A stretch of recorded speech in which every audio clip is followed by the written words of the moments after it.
In case it hasn't been made obvious by this point with how many times I've talked about older anime on this channel, I am an old taku. I hate that I have to use that kind of terminology to describe myself now, given how the passage of time scares the living heck out of me. But it's a fact I have to admit as I am about to turn 28 in the coming months. And another thing I have to realize is, with that sentiment, anime itself has changed so much since when I first started indulging in it when I was 12 years old in my budding high school years, when anime wasn't as accessible on TV or online, and if you lived in a broke household like I did without any reliable internet or cable, chances are your exposure was limited by what you could find. We are far and away now from the days of online piracy being such a niche that you felt like you were going to be raided the moment you downloaded one episode of a 100 plus episode anime off BitTorrent for the first time, or you'd be put on a watch list for watching part 1 of episode 16 of an anime on YouTube in 240p.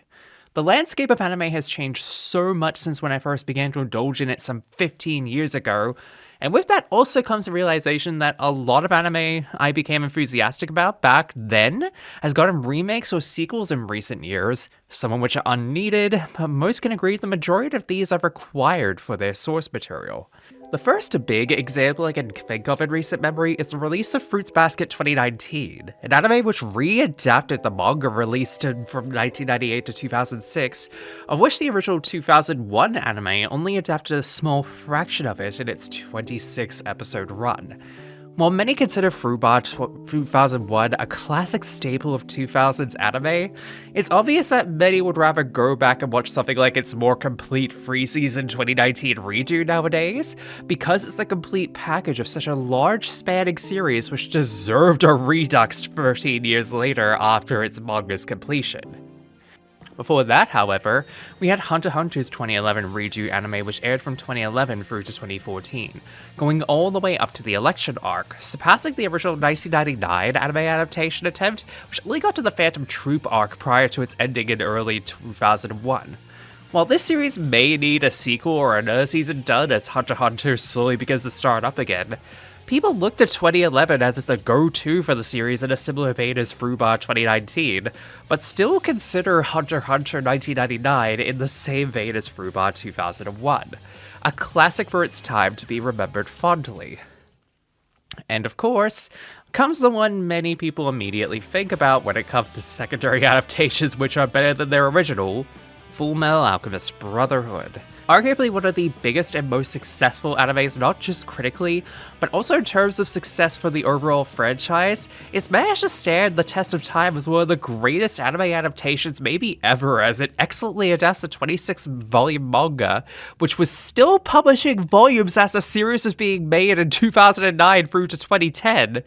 And many people see this as the pinnacle of the medium in terms of story, characters, and what have you, to the point some diehard fans still keep it at the top spot of sites like My Anime List and IMDb in favor of more newer, arguably better animes that have hit the market in the last 15 years since it aired. But in keeping with our discussion for today, it leads me to one immediate question that burns in my mind after so long. If Fruba 2001 and HunterxHunter 1999 are considered classics still worthy of being looked at, why is FMA 2003 not given the same treatment? Because in the last 20 years since the completion of this series hit screens in 2004, many people have often cited this as being the anime that is remembered, but hardly fondly,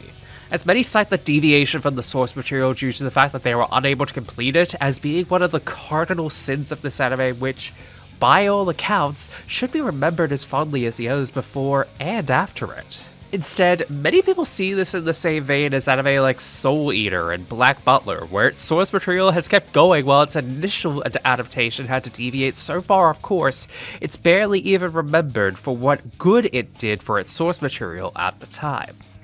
And that's where today's video comes in. As today, some 20 years to the date of the 2003 anime's completion on October 2nd, 2004, we look at this series for warts and all, and hope to answer a question that has plagued the anime community since July 4th, 2010, when Brotherhood completed. Is FMA 2003 really that bad of a series, and does it deserve to be remembered fondly? But, like most topics of this nature, before we can address the 2003 series fully, we need to go back to the proper beginning of Fullmetal Alchemist, which of course means we need to not just discuss its manga,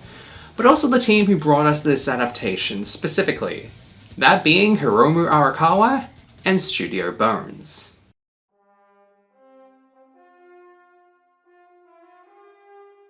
Well, what more can really be said about the manga in present day that hasn't been said about Fullmetal Alchemist? The manga that started it all started being published in 2001 in Monthly Shounen Gangan, which was also responsible for publishing many of Square Enix's titles such as the manga of Kingdom Hearts, but funnily enough were also responsible for releasing Soul Eater into the world.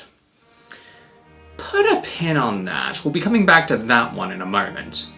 In its decade-spanning journey as a published work, it's had 50 million copies sold, and even more since the time of that being recorded thanks to recent omnibus collections and the recent full metal editions being released in recent years, coming to nearly 80 million as of 2021, maybe even more now in 2024. In 2004, same year its anime was dominating the airing space, the series would win the shounen category at the 49th Shogakukan Manga Awards, and it's to this day considered one of the hallmarks of 2000s manga and anime. But back in 2003, it was still very much a success, but it still had a lot of time to become the success it would become. This is to say nothing of the mangaka, Hiromu Arakawa, who's also responsible for Silver Spoon, which would not only garner its own successful anime in the 2010s, but its manga would also win the same category as FMA some years later in 2012. And given how starkly those two series are,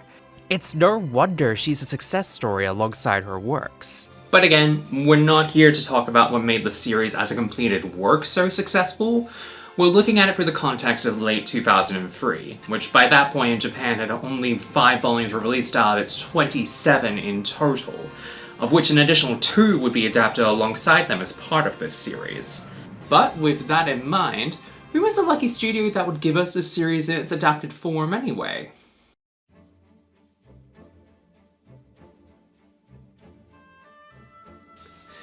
That lucky studio was Studio Bones, creators of too many animes for me to name, such as Ouran High School Host Club, Soul Eater, Star Driver, Space Dandy, My Hero Academia, Mob Psycho 100, and Skate the Infinity.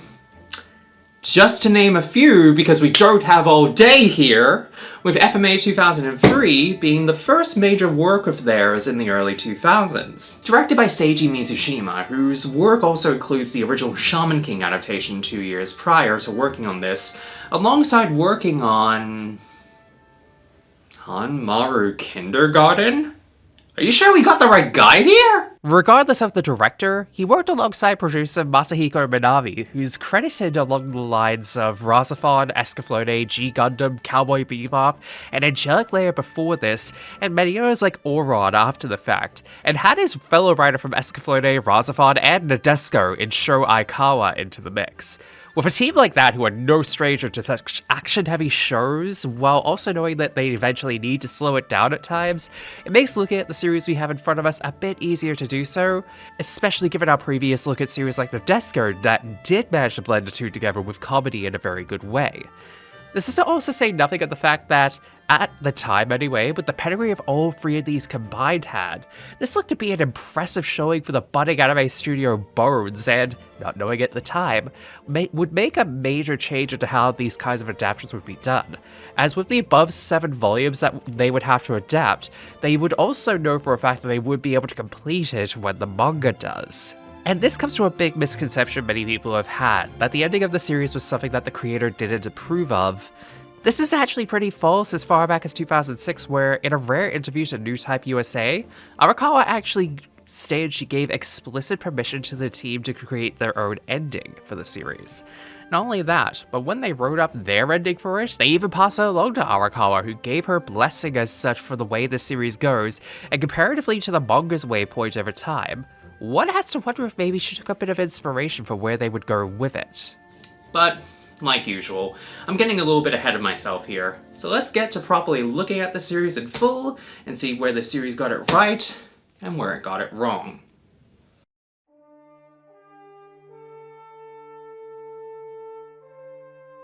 Our story begins with a brief introduction to the brothers' Elric, Edward and Alphonse, as they dive right into the titular series aspect of alchemy at age 11 and 10 respectively, with the expectation of reviving their deceased mother. Instead, they proceed to not only have Ed lose a leg and arm, and Al lose his entire body, but...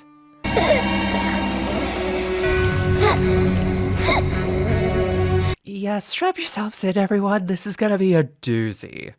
And immediately contrasting this in the following scene is where we see our protagonist in current day, lost in a desert and hijinks ensuing as a result, immediately showing us as an audience that for as much as the series knows how to be serious and dark, it knows when to give some humor in the break periods, showing even further when they make it into town and people confuse Al for Ed because he's... well... You mean that little shorty there? Now, the first 2 episodes of the series, Those Who Challenge the Sun and Body of the Sanctioned, cover the opening arc of the two in Lior, and the opening antagonist of Father Cornello, which is covered in the first 2 chapters of the manga. Cornello, who's utilizing the faith of those both religious and personal kinds of the people of Lior for his own gain, as he presents his brand of miracles to them all as a means of prosperity. In reality, his means are actually revealed by the Elric Rose to be that of alchemy, except with loose regard to the laws of equivalent exchange, which is actually explained by Al to be... it's an equation, Rose. Your output has to be of equal mass to the materials you started with. The base elements have to be similar too. And as a result of them being in town, they are quickly made to be dispatched as they are quickly making it clear to the people of Lior as well as the audience that bringing the dead back to life, like a miracle, is nigh impossible as there's something missing, even including all the needed materials, which they know about as being state alchemists. And just as his assistant Cray is trying to do the deed of trying to kill them off, does the other shoe drop for the audience as the reveal of Alphonse being a living suit of armor come out, and they make their way to facing off against Cornello, who Edward believes has the legendary Philosopher's Stone, to be able to most likely use it for their own human transmutation. Which, during this scuffle to end the episode, does Edward reveal to Cornello and the audience by proxy that not only does he have a metal leg he lost as a result of their initial human transmutation, but also one of his arms as well is metal as well, which has a transmutation circle etched into it as well. And as Cornello says to end the first episode off, this is the meaning as to why Edward is known as the Fullmetal Alchemist! Immediately following that as well is where we get to hear this bot played for the first time.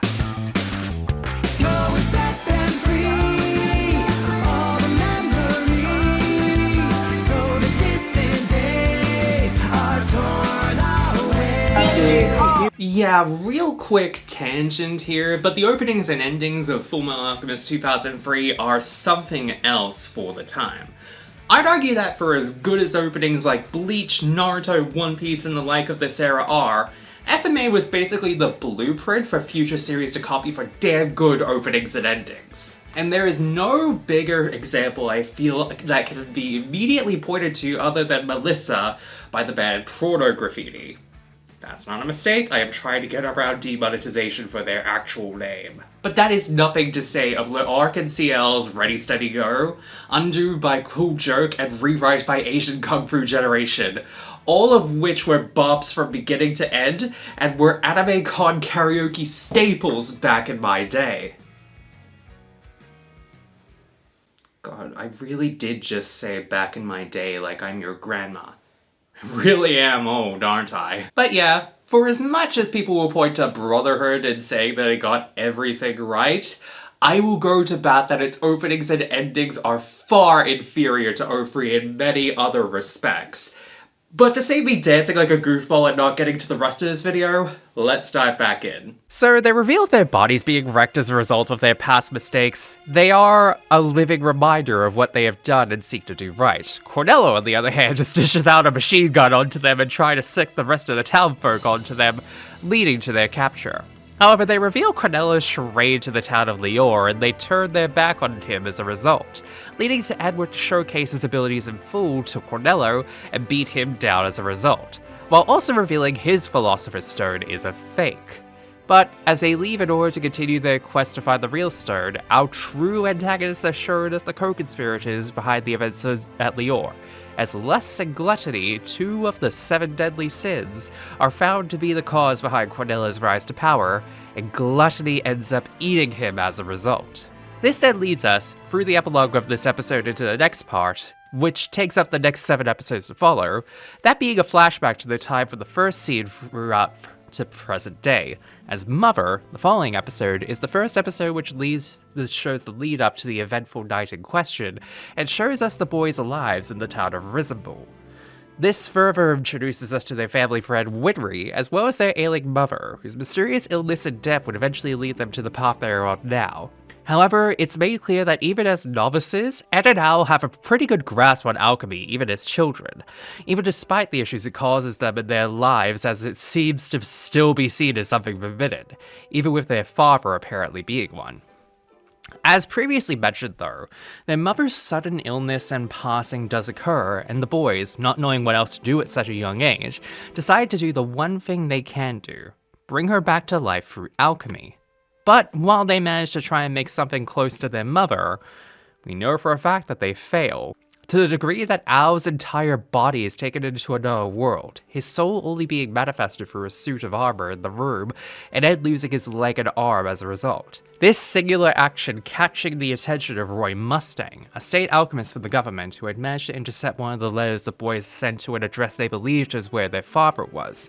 but stumbling into something much more frightening. Roy offers them both to be trained under him as part of the same state alchemist group, despite the protest from Winry and her grandmother, who Winry had lost their mother due to said alchemists being lapdogs for the government. Essentially, she's a believer that all state alchemists are bastards, but requiring the training in order to try and fix what they've done to themselves. With their help getting automail replacement parts and a lot of rehab, Ed and Al burn their family home and make tracks to be trained by Roy as a state alchemist.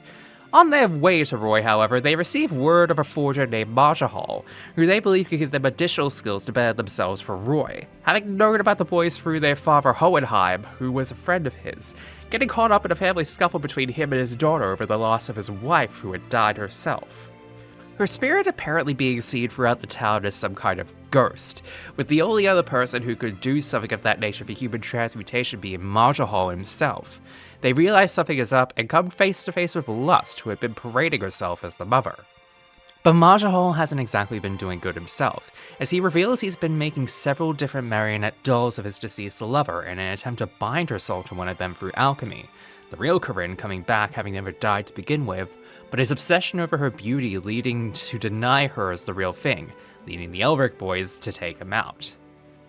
Antics like this one continue to occur where we're also introduced to additional members of the cast such as Risa Hawkeye and May Hughes, the latter of whom many may know by now as being a very eccentric character due to his obsession with his wife and daughter, as seen in these episodes as he goes on about his then pregnant wife. I'm telling you, Roy, it's a trip. Ever since she got pregnant, she's turned hotter than a love goddess. It's the miracle of hormones. So how am I gonna handle it if she has the baby tomorrow? I mean, emotionally. If you're really having problems containing yourself, take it up with your wife. I already have, Roy. I talked to her this morning. But anyways, the Elric boys deal with a train hijacking incident with a man with an automail arm, with Roy using it as a test of their luck, while also introducing them to Hughes, who comes in handy during the whole affair. Roy using this as leverage to put Edward in to take the alchemist exam and try and become a state alchemist himself. The following episode introducing us to the character of Tucker, who ends up being the trainer for Edward to hone his skills ready for the exam, labeling himself the Sowing Life Alchemist. The two believe him to have made a living chimera, only to find that it had died the night prior, but he's going to try it again. We'll get back to that in a minute. During their training days with Shao, however, they also interact a lot with his daughter Nina, someone of whom imprints a good sense of nice will onto them after everything they had to slog through to get to this point, also providing some really cute moments this early on into the story. But during this time as well, they also have to help Hughes with delivering his wife through childbirth, so they get a good mix of both kinds of heartwarming moments with children in a way. Eventually, the test does come for them, with Al having to forego it due to his condition, but Ed ending up passing even though he saves a few others from calamity during the test itself, becoming a state alchemist as a result of this. The good times don't exactly last for long, however, as anybody who's been around in the anime fanbase knows exactly the sad meaning of the meme behind Nina Tucker and the dog is, as we come to episode 7 and the follow-up to Shao Tucker redoing his Chimera. And upon having some interesting things pop up after Ed's passing of the exam, including finding out his wife apparently left him due to their lifestyle not being what she had hoped for, and finding previous records of Tucker to be restricted, does the inevitable eventually come to pass. As put under pressure by his superiors to try and produce a proper Chimera in person in order to keep his title of Sewing Life Alchemist, Shao becomes desperate and does something no father should ever do. This becomes present when Ed and Al find him in his underground lab, his utter experiments in their deformed, creepy nature becoming apparent to see with what ends up being shown, as Shao has successfully created a Chimera who could speak, but of his own daughter and their dog. Edward, my friend. Yeah, that's right. Edward becomes incensed to try and harm him as a result, Shao becoming completely maddened as a result of his actions, getting him in trouble with the government as a result while Shao is taken into custody for what he's done, the boys realizing just how messed up some people can be when pushed to their breaking point, something they can relate to all too well. Rory, however, causing conflict in this moment by telling Ed to distance himself from his emotions, while everyone else reminds him that, well, they're fucking children, and as a result aren't liable for that kind of thing. Ed and now still having to go through the aftermath of it all, Ed even considering leaving being a state alchemist so soon in the process. However, due to their need of the knowledge behind the Philosopher's Stone, being something on which Shao had worked on, they make it a point to sort through his research on the matter to try and find the truth behind all truths. Between all of this, it must be said there is a subplot of a serial killer being on the loose who ends up murdering only women, going by the name of Barry the Chopper. And honestly, I'm going to skip it for reasons of transphobia because of how he manages to get his victims, and also because it's already similar to another serial killer premise that you can read between the fucking lines on. But I bring up that part in particular because this is one of the first very big deviations of the plotline of FMA03 that is present this early on in the story, as Barry's entire story is very much different in the manga and Brotherhood by extension. But I feel like if I'm talking about these differences in 03, this would be a glaring omission to talk about. Anyway, the Elric boys rescue Winry from being killed by Barry. Ed comes back to being a state alchemist with conditions of gaining knowledge of the stone, with Roy covering from him as long as he documents his research on it to Roy, and being dubbed the Fullmetal Alchemist by the government shortly thereafter. From here, smaller events in their lives come to pass, such as having to handle a scuffle between the Eastern Division of the State Alchemists under the guise of an inspection in the town of Usewell that happens much later than expected, and following on into an episode exclusive to this version. Episode 10, The Phantom Thief, detailing a story in which the Elric boys get to handling a case regarding a thief in the town of Arcroya, the City of Water, initially to avoid meeting with Rory as they meet the thief named Clara, who ends up making robberies underneath the moniker of Siren. Despite her rabid fan base and Robin Hood-style robberies, and distributing the goods back to the city, the boys are tasked with bringing her in as she's revealed to be an alchemist of her own during an attempt to get at her during a heist, finding out the day after with a transmutation circle on her chest. However, her thievery isn't for selfish causes, as it's revealed the hospital is meant to be demolished soon, Clara putting up the front as Siren to gather funds to save it from being demolished. This, however, being a front as she uses at multiple other places that suffer the same fate to cover her tracks. Ed eventually gets incensed enough to try to get her captured and bring her into the law properly after being tricked several times by her, giving the boys a lot to think about in regards to what is truly righteous and what is wrong in the eyes of the law. The next 2 episodes as well are a 2-parter, which are actually based upon a light novel released around about the same time which wasn't adapted into Brotherhood, titled The Land of Sand, the 2-parter in question being dubbed The Other Brothers Elric, being a clear diversion from the source. That being said, however, the 2-parter in question, which follows the Elric boys being treated as fraudulent by people in the town of Zenotime, they save a child and, as they say, they know a different Edward and Alphonse Elric, converting them as they find their library which has details on the Philosopher's Stone. During all of this, a plot done by Lust of the Deadly Sins becomes apparent as she's getting someone in town to work with the other Elrics to produce the Philosopher's Stone. the others having tricked the alchemists they work for that they were the Elric siblings to try and get the stone for themselves due to their family spending so many years working on it. The ploy, however, is part of a creation of what's known as the Red Stone, a similar stone that Cornello used in the opener, but has caused side effects to people's health in the town of Xenotime as a result of the method its creation polluting the air in the town. The false Elrics are found out by their boss, however, who binds them up and states that they need to force the red water into pregnant women to create the stone through means I am not even going to try and reiterate, because Jesus fucking Christ, what even the fuck? The true Elrics end up finding out about Mugir's plot and intercept the whole mess after they find out their history, calling them out directly on the matter as they get them out of retaliate against Mugir directly, uncovering Lust's plot involving the red water and sending her packing temporarily. The other Elrics, named Fletcher and Russell, end up deciding to use what is known as their agricultural alchemy to properly resolve the red water problem, and about to set up a farm in their town at the end of the story. This then leading us back to present day in story, with the boys having returned to their opening story at Tulior and returning back to East City to finally report back to Mustang on what has happened the last 3 years. However, with all the failed attempts of obtaining information on the stone, they return empty-handed to Mustang, who isn't exactly pleased with the lack of results. Not to mention, with Fuhrer Bradley and the Brigadier General, also known as the Iron-Blooded Alchemist, constantly getting up into his face in regards to an alchemist known as Marco, with Mustang knowing information about him but keeping it secret, the two getting at each other's throats as a part of Ed renewing his state alchemist license.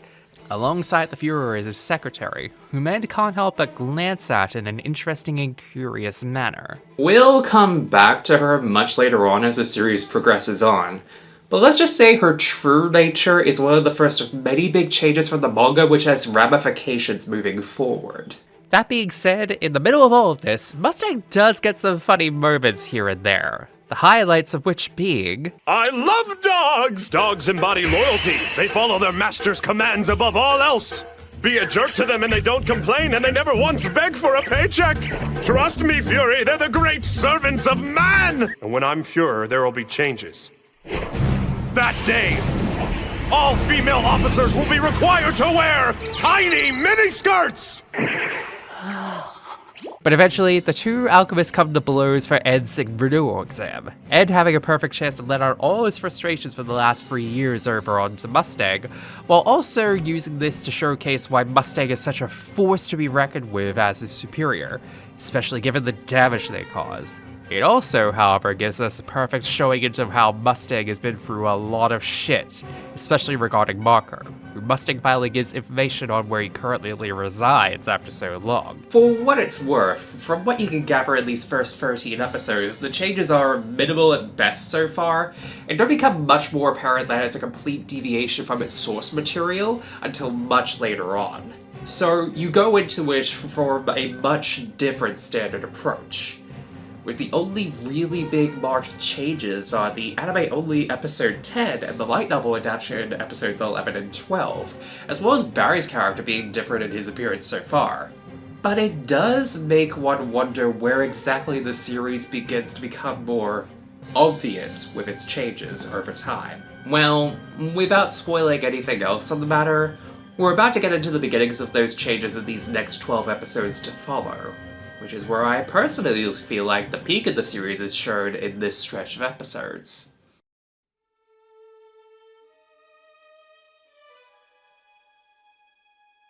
It's in this part of the series, however, do we begin to see more development in the affairs which have taken place. One such example being going back to Lior and finding out the members of the Deadly Sins have incited a civil war amongst its people, and Father Cordello revealing to be back into this adorable form. Oh, hello, gender awakening! Yes, a member of the Sins known as Envy was portraying themselves as Cornello the entire time, with the rest of the Sins therewith taking out the last of Cornello's followers who found out about this deception by accident. All the while, they find out as well about Edenal's research for Marco, as well as an alchemist killer who's been in the background and slowly coming into the foreground of the story in Scar, who's made several appearances in the last 13 episodes and was also responsible for killing the Chimera of Nina in episode 8. As the story does shift focus around Ed and Al's continued search for Marco, they manage to stumble upon Marco and his research. However, Marco is unwilling to divulge or show off the research due to it being used in what is referred to as the Ishbal Massacre, something of which we'll be covering shortly, but as a result he refuses to cooperate with them, only until Al mentions about their experiences recently with the Red Water, of which he treated people in the village of Xenotime of previously.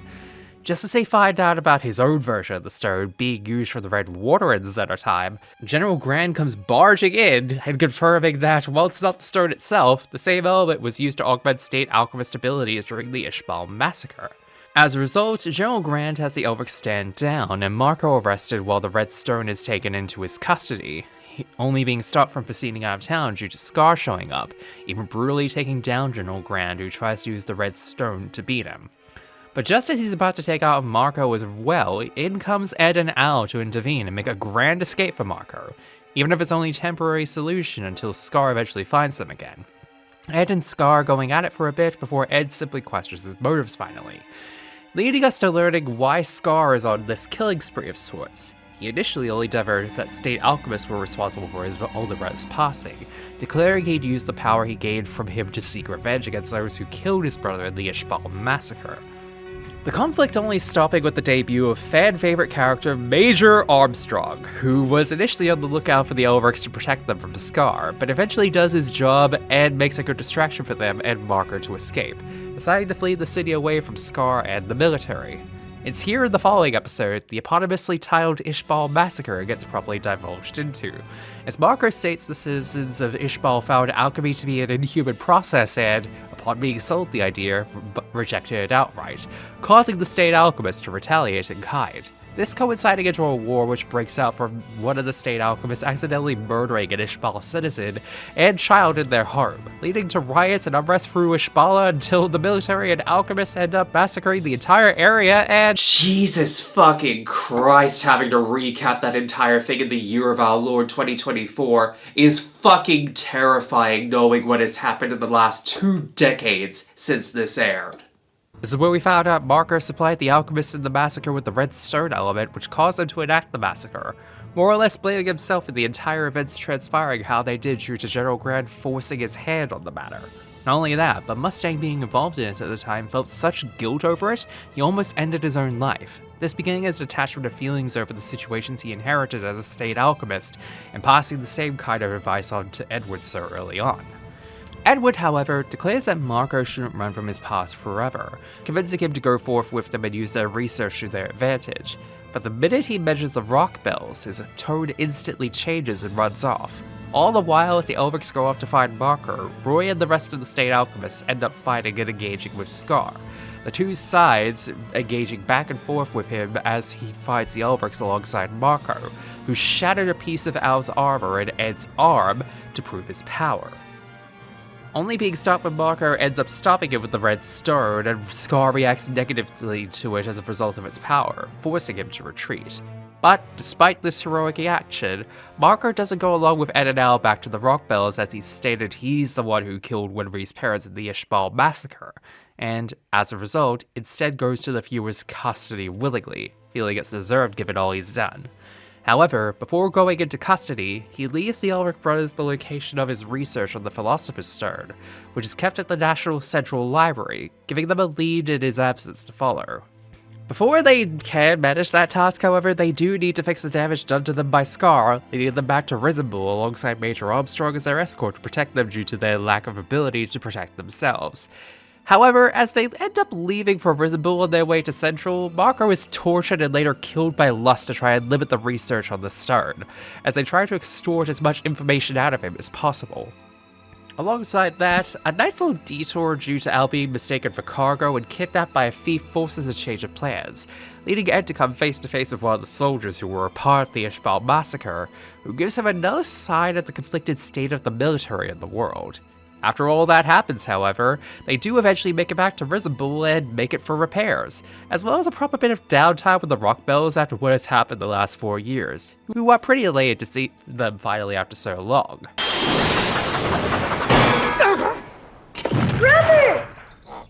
Well, okay, not all of them are super elated by the fact he's back for repairs, especially given what they find without the arm is gone entirely, Winry basically threatening them during the entire time they're back over their safety. During this time, however, Al does express concern over his condition as he's mentioned not being able to remember someone from their childhood, potentially meaning he's losing his memory slowly, and almost telling him something related to it before stopping in his tracks. The next day, however, Ed finally gets his new arm and extension to his leg as well due to his height growing, Al finally getting his armor fixed up shortly thereafter, followed up as well by a moment with Winry where she finds Ed's pocket watch with the reminder of the day they left on it. I'm sorry, Ed. I'm sorry. The relationship between Winry and Ed is one I feel unfortunately doesn't have the same feeling from the manga nor Brotherhood.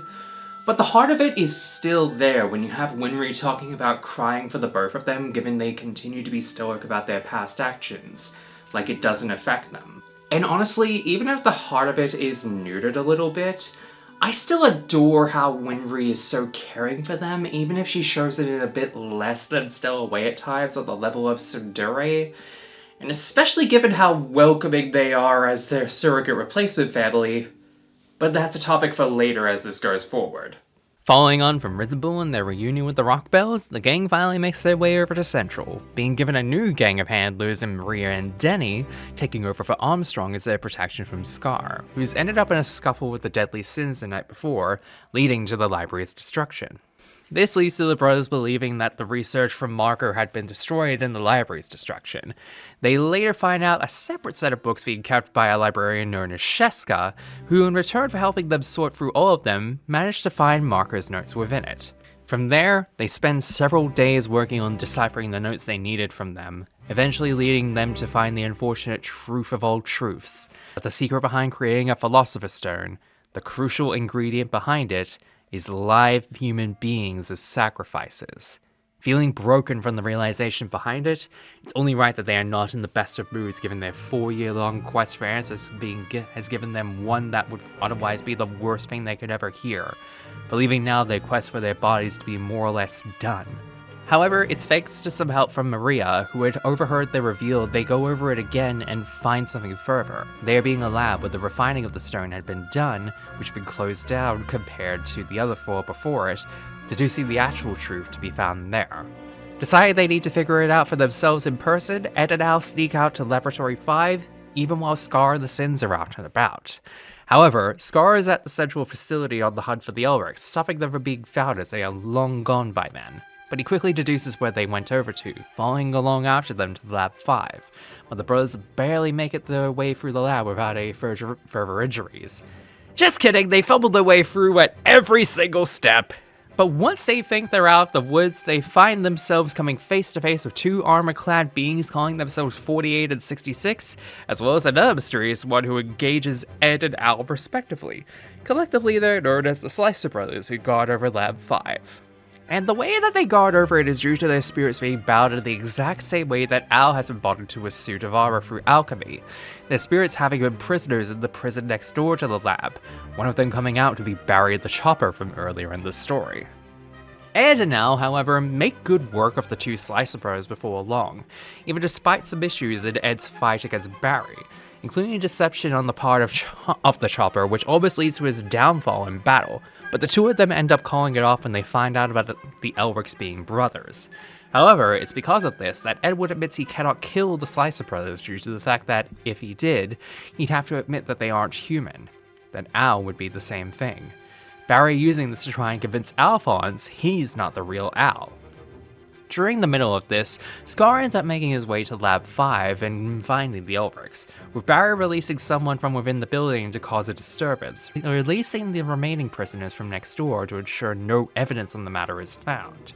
However, 48 ends up destroying himself before long to prove their point of not being human anymore, even when given mercy by Ed. Him taking it about as well as he can before 66 leads him to what they came to Lab 5 for in the first place, the truth behind all truths on the stone.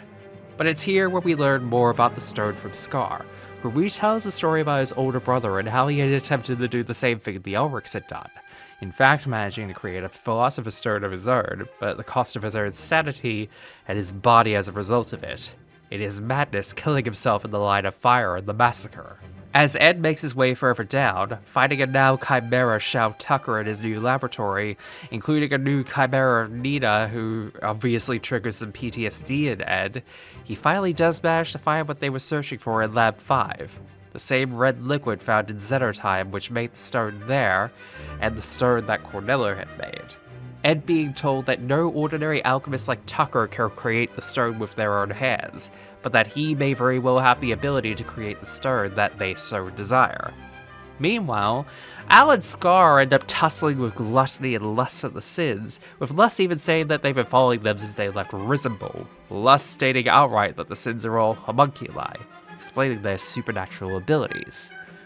And it's during this that Ed does in fact get confirmation that the stone's properties are in fact made through using human bodies as sacrifices for it. However, it's further implied that the prisoners were the ones being used for the sacrifices for the stone, hence why its location was so important. Ed, on the other hand, manages to come up with a solution to create one stone by managing to take all the smaller parts of the red water within the lab and transmute it into one complete stone, not realizing that the other prisoners are kept within the lab until they fall down into the same area. At which, Ed comes face to face with Envy, poising as the now deceased General Grant, attempting alongside Lust to convince him to finally go through with it by using Alphonse as a hostage, with even Tucker trying to convince him through the Sins being homunculi to perform the act. Finally, fully showing their hand as they reveal, because they are homunculi, they cannot perform alchemy and have resorted to others like Cornello and the incidents in Xenotime to perform their deeds for them, showing Ed the true villains behind this tale as they manipulate the Elrics to this point. Broken by the realization and further broken by the threat on Alphonse's existence, Ed seemingly appears to go through with the Sin's plan to manifest a stone, up until the last moment where he relents on it, just in time for Scar to save them both and escape from the Sin's grasp. However, Ed comes in contact with the red water on their way out, seemingly amplifying his power enough to get an escape done and be rescued by Armstrong and the Fuhrer who had been mobilized to rescue the brothers. But while they may have been able to survive their scuffle with the Sins, there's still a few answers left to be brought up, especially given everything Al had to hear from Barry about the nature of his current existence, and what they both experienced the night before as Hughes more or less grills them for info.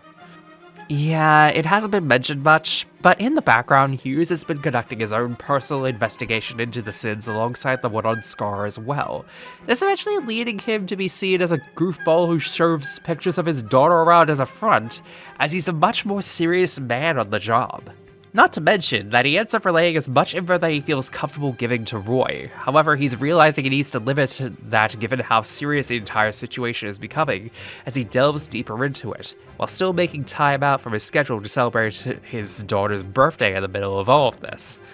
However, by the end of this, Al's emotions finally come out after all of that, as he finally asks Ed in regards to what Barry said about implanting fake memories and a fake soul into him, and if he's really Alphonse Elric. Not even letting him answer as he lets his worst fears get the better of him and runs off. After this, he meets up with Scar and the boys who have been taking care of him and Rick and Rio, confirming all of them are hiding due to the military seemingly coming to continue their genocide against the Shamballans, in reality being Barry and a group of rogue military mercs slaughtering them. Scar and Al end up working together to take them down, all the while Al still muses over the relationship between him and Ed through Rick and Rio's dynamic throughout this part. But not before Barry seemingly gets a rematch against Al and almost takes him down before Ed comes in for the save. The two of them work through their baggage together as they take down the mercenaries, Ed finally getting the words out if he asks if Al hates him for all he's done to them.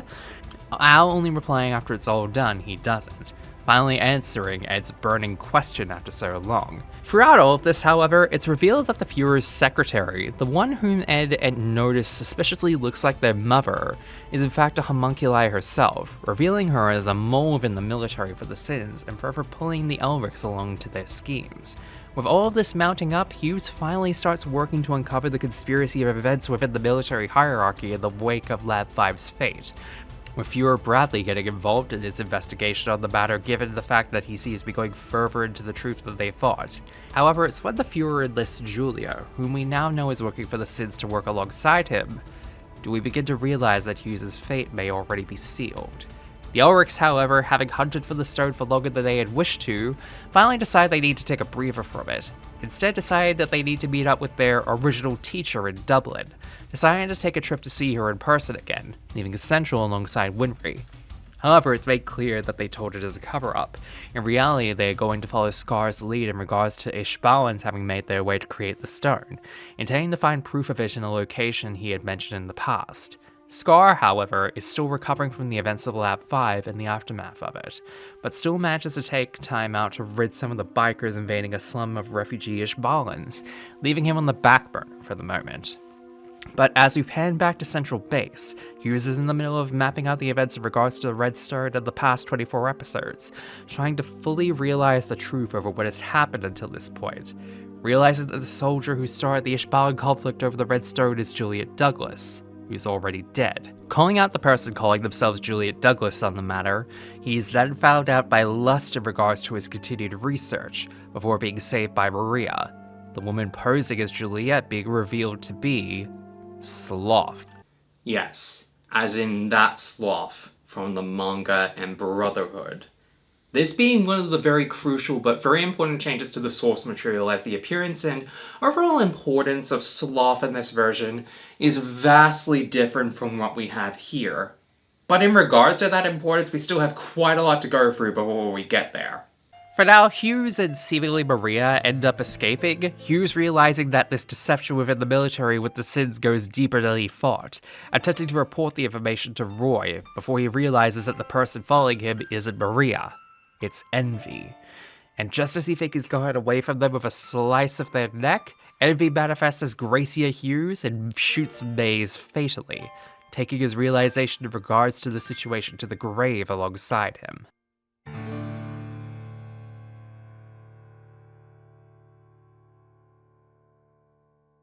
What follows is the infamous funeral scene with the Hughes family, alongside Mustang and Hawkeye sending him off, all the while Roy delivers the now famous lines of, It's going to rain today. Yes. And as the Elrics and Winry continue their departure, seemingly seeing Hughes' spirit in the window as they look out, they realize what has happened as they continue on their journey.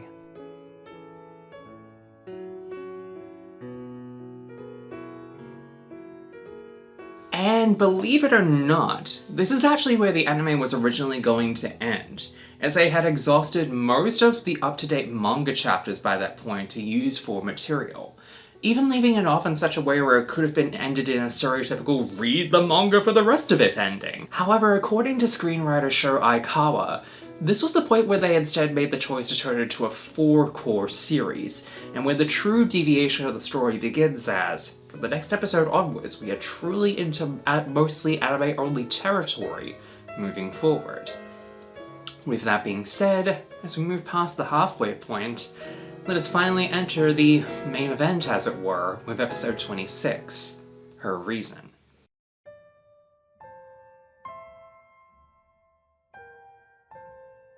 Now, remember how I said that the Elrics were going to their original master who taught them alchemy initially? Well, as it turns out, she's already on the hunt for them, and they basically tempted fate by bringing that up as an alibi. Where are the Elrics, however? They've landed with Winry in a town called Rush Valley, the detour in question that Winry was talking about at the end of the last episode to research more automail solutions. It's there that we find Winry involved with an automail arm wrestler by the name of Panina, who ends up befriending and even helping her out with her automail to become better as a result, setting Ed up to help out with it to prove her automail is worth it in the process. However, their antics are only held off for so long as their master Izumi and her husband Sig have caught up to the Elrics, and, of course, some bad news is coming for the boys, and quickly, as she finds the both of them in their current state. And to say that she is less than pleased with how they currently are would be a fucking understatement, as she immediately gets on their case not only for what they did in terms of human transmutation, but also Ed becoming state alchemist as well. It's then told how Ed and Al became her students when they were living in Risenbull during their time with their mother's passing, and trying to find a way to bring her back, meeting her by a chance encounter and practically begging her to take them on as apprentices despite her reluctance on the matter. being given an entire month to be taught alchemy, which is later shown in flashbacks to be a rigorous process that almost broke the poor boys, but eventually they were taught by her in what she now knows to become the alchemist we now know. When they returned with her to her abode, they are reintroduced to some familiar faces and are shown to their teacher to be competent alchemists despite all that has happened. But they are reminded during all of it over one important lesson that they learned about the nature of life and death from her. She realizes that she has found out a while ago that they did attempt human transmutation from how they appear today, and once they have admitted to it, she basically takes it out on them in the most delicate way possible, before actually comforting them over the trauma that came from such an act.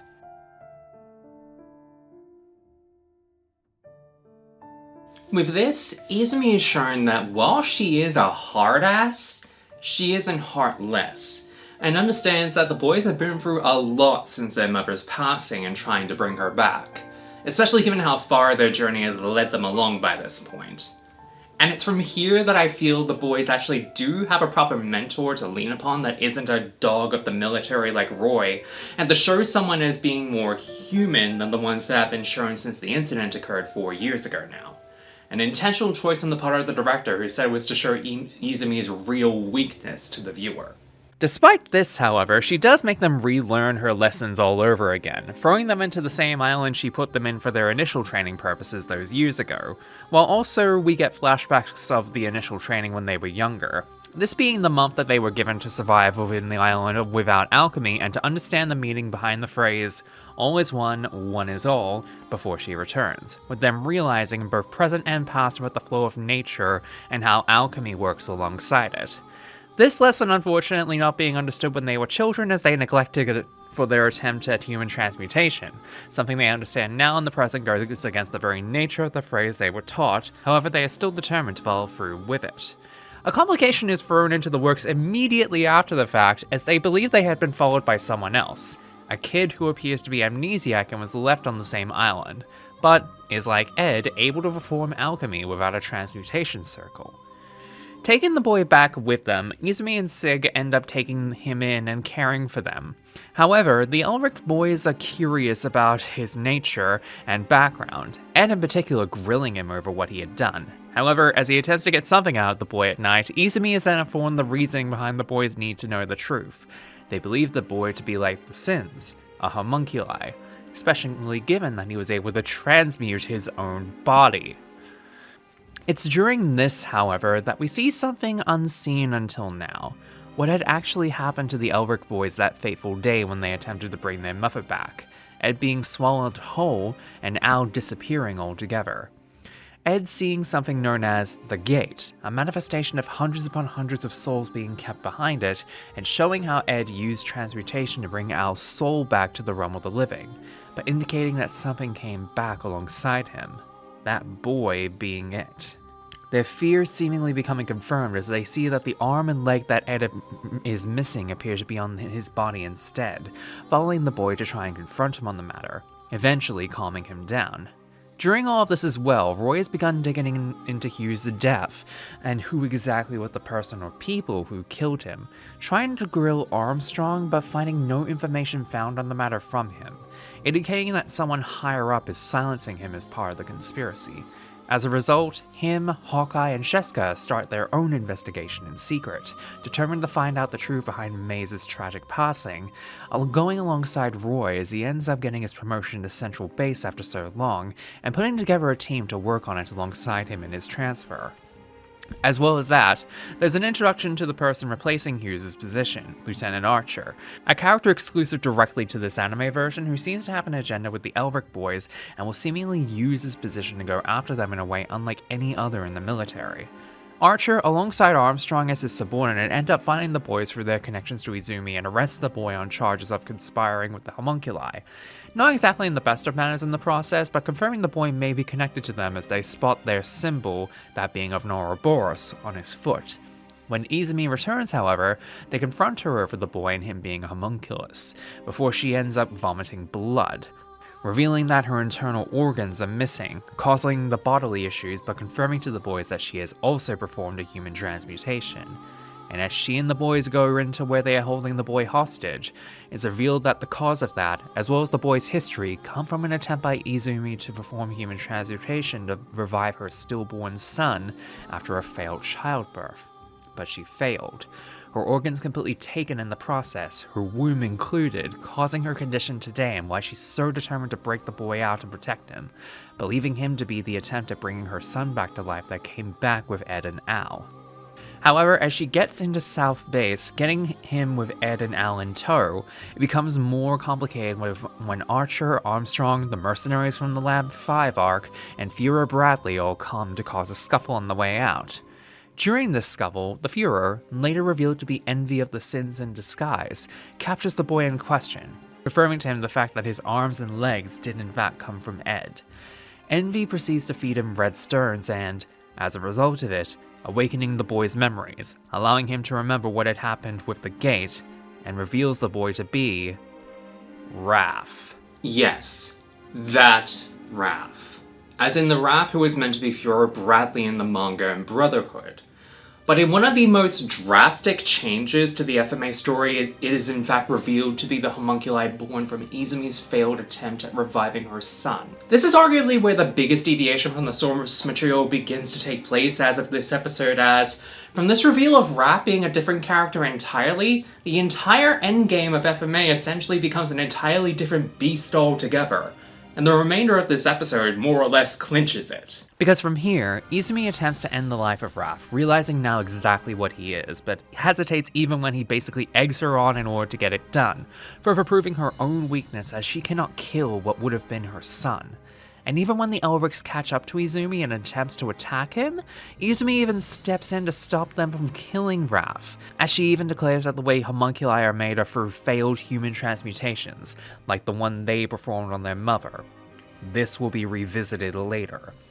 Ed being completely broken, Raph makes it clear he wishes to take the rest of Ed's body in order to become a real boy, taking the chance to do so just before Al steps in to take on Raph in his place. The entire scuffle, however, is short-lived in general, as Izumi gets involved before Al can do anything, while Ed ends up going off and facing off after Izumi ends up getting hurt as a result of it. The conflict going on until Izumi finally ends it for both ends. Realizing that she is conflicted on the matter regarding Raph, as well as the fact that it was a mistake repeated by her students that she made beforehand that caused all of this, she disavows them as students and sends them off to train with her master Dante, who knew the boy's father, Hohenheim.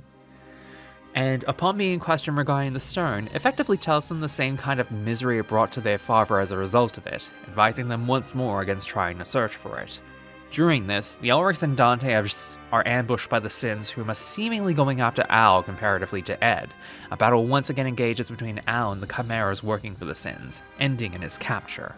Ed and Izumi then go after him as Greed enlists Shao Tucker once more to try and graft his soul into Al's body, as he deems it a form of immortality, in which Al more or less tells him to fuck off in the process, almost leading to his demise before Izumi and Ed come to the rescue.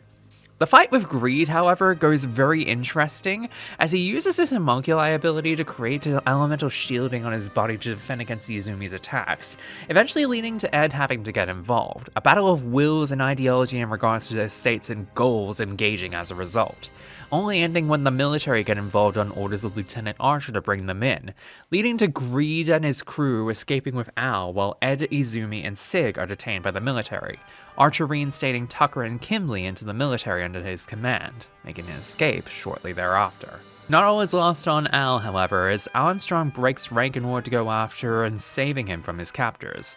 It is short-lived, however, as they too find an escape route and get out of Armstrong's grasp. And escaping to a nearby safe house, Greed is found by Lust and Gluttony, who end up trying to get Al for their own needs and kill Greed as a result. Al and Greed escaping from Lust and Gluttony while the rest of Greed's men hold them back. Greed, however, escapes to Dante's mansion, with whom Ed is waiting for him, sensing something wrong at her house and the two engaging one final time at the mansion, only ending when Ed transmutates his chest and plunges his blade through it, killing Greed in the process, to Ed's horror, as he tells him to defeat the rest of the Sins. The death of Greed in this version is also a vast difference from the source material, as While Greed does still die, it's less seen as a heroic moment of him feeling emboldened by Ed's power to see him and the rest of his kind, and more or less a means to an end by the higher-ups of Father's family in the source. Hence, the tone of his death as Ed and the rest of them bury Greed alongside Dante, who was seemingly killed in the process, feels like a moment of inspiration leading into the final quarter of the series, and less of a sudden, depressing end to one of the antagonists. Regardless, Ed and Al are still determined to get their bodies back despite all of this strife along the way, leading to them continuing their journey to the Ishbalan refugee camp, which has since been dealing with strife over Roy and his military getting involved in the area again, and almost leading to another conflict. It's here, however, that we get another deviation from the source, as we get a side story involving Lust's past as the lover of Scar's brother, or at least taking the form of his lover and a man known as Lujan. The two catching up after all this time and advising she had helped him out in the past with the red stone given by Lust, to varying degrees due to alchemy being used, Lust ending up helping Lujan into finding the information he needs to look into it properly. This eventually leads Lujan, through the help of the stone given him by Lust, managing to help properly hone his alchemy and better use it to help others, Lujan questioning such a thing as if it was right. However, Lujan slowly goes through it all again and quickly falls in love for Lust once more, and in a moment of weakness declaring it to her, only for him to meet his demise as Lust kills him shortly after. Lust, however, seemingly confused and somewhat conflicted on what she had to do in the process. This further sparks another change in the dynamic for Lust and Gluttony by extension, as this episode and the following events in the latter half of the series will be a catalyst for a major change to the story of FMA, and especially one of the biggest notable changes from the source material. We'll cover it more near the end, as for now it's more or less something that will play out in the background. But like many other things we've led up to with this, it's something to keep in mind as we get closer to the end. Getting back to the Elrics, we see them helping members of the Ishbalan refugee camp, in particular Rio and Rick, who Al had previously been with and have been affiliated with Scar for quite some time now, with the boys trying to convince Winry to turn back given how things are getting now. Leading into Kishua, attempting to meet up with Scar's master who may know of information pertaining to the stone. Instead, they are met by Hawkeye, who runs them through what had happened with their encounter with the Ishbalan refugees a few episodes prior, holding some Ishbalans for what happened. However, finally meeting up with Scar's master, they found out his brother wasn't the one who created the Philosopher's Stone, but the marks on his and Scar's body are in actuality markers of how many human sacrifices were made to do such a thing. With this revelation, they now seek after the man that has been a part of their lives' journey since this began, determined to stop him from doing something desperate, as well as find some answers finally on the stone. Winry going back to Central to visit Hughes' family, with things beginning to get a lot more serious. But first, a quick deviation. Yep, just at the 38 episode mark, we get a deviation episode adapting bonus chapter stories from the manga and a side story from the end of the light novel where the Xenotype story came from. Focusing on side stories of Roy Mustang and his unit, this episode serves as a nice little reprieve from the exhausting moments that have seemingly become more routine as this part of the series has continued on, in particular being more comedical in its first story, which focuses on the unit getting a girlfriend for Lieutenant Havoc. And to say this is out of charity would be blunt, but also not wrong, as it's kind of their fault that this has happened, given they outed Roy as going after the girl he had been pining for. This culminating in him being set up with Armstrong's younger sister, unfortunately being let down badly due to her beauty standards being towards muscular men like her brother, and therefore, she is out of his league. The second story being a more comedical mystery story surrounding a supposed cursed warehouse 13 and what the cause of its sound is relating to. Of course, ends up just being in a warehouse until they end up finding a suspicious patch in the area and find a site of bones near it, believing a murderer to be behind it. Upon digging it up, however, they only find it to be Hawkeye's dog behind it, who keeps burying bones in the same plot of land every other day, much to their frustration. However, during the shenanigans, Lieutenant Archer meets with Sheska, who is looking after information regarding Grand, Tucker, and Marker alongside information regarding Lab 5's incident for his own deeds. Having her write up a report on the matter and having her burn it as it was never made, suspiciously bringing this to the Fuhrer and believing the conspiracy within the military to be true. getting permission from the Fuhrer to get involved in Lior's uprising, taking with him Roy and Armstrong.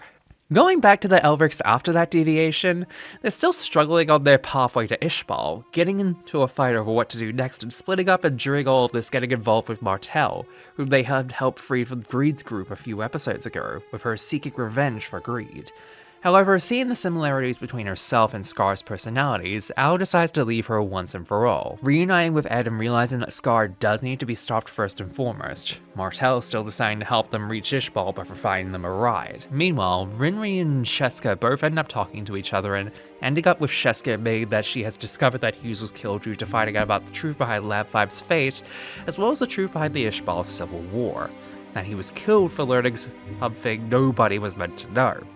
Pinning it all on the secretary Juliet Douglas, who started the Civil War to begin with, as he found her name in the books surrounding it back in episode 25, realizing whoever has taken her name on isn't truly Juliet Douglas, but posing as her to gain rank in the military, asking Winry to help bring her down.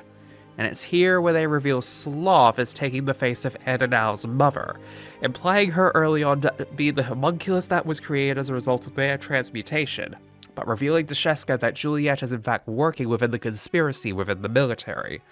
Unable to admit the truth to Maria or Denny who found them, all Winry mentions is that something bad is happening within the military, hoping this to be enough to keep them safe. All the while, Ed, Al, and Martel finally arrive at Ishbal, or rather what remains of Ishbal by this point, wherein, being desperate enough to look for answers, they get some from Martel, who confirms with them the truth of what happened in the Ishbal Civil War, causing the experiments at Lab 5 to happen in the first place after the fact with the survivors being used. Understandably, the Elrics are pissed by this revelation. They're cut short and found by Havoc, who takes them to a military outpost where Roy and the rest are.